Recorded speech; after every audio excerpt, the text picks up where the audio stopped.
Shalom, salam sejahtera. Renungan malam seiman berjudul Perjanjian Kudus. Untuk menunjukkan rahmatnya kepada nenek moyang kita dan mengingat akan perjanjiannya yang kudus. Lukas 1 ayat 72.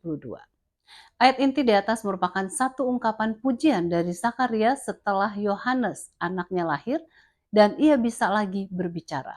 Ia memuji Tuhan dan menyebutkan tentang perjanjian kudus yang telah diberikan kepada nenek moyang orang Israel.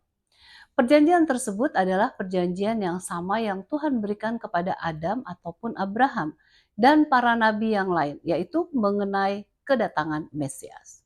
Perjanjian Abraham diratifikasi oleh darah Kristus dan itu disebut dengan perjanjian kedua atau perjanjian baru.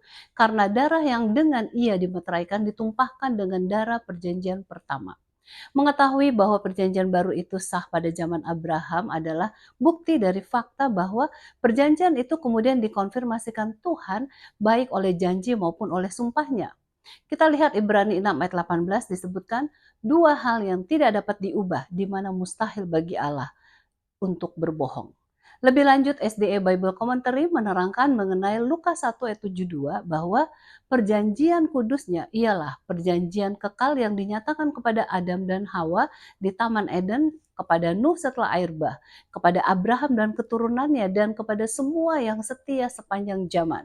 Sebagaimana yang tertulis dalam Kejadian 9 ayat 16, 17 ayat 19, dan buku Imamat dan Ibrani. Ini merupakan referensi yang dibuat kepada Abraham dan keturunannya. Bisa baca juga di Kejadian 15 dan 17.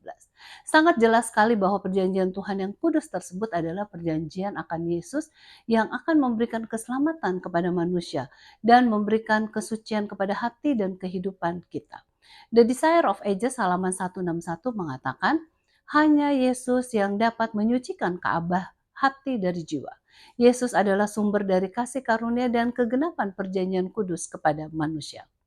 Kiranya rasa syukur kepada perjanjian kudus, Yesus Kristus akan menyelimuti kehidupan kita mulai dari sekarang ini sampai selama-lamanya. Tuhan Yesus memberkati.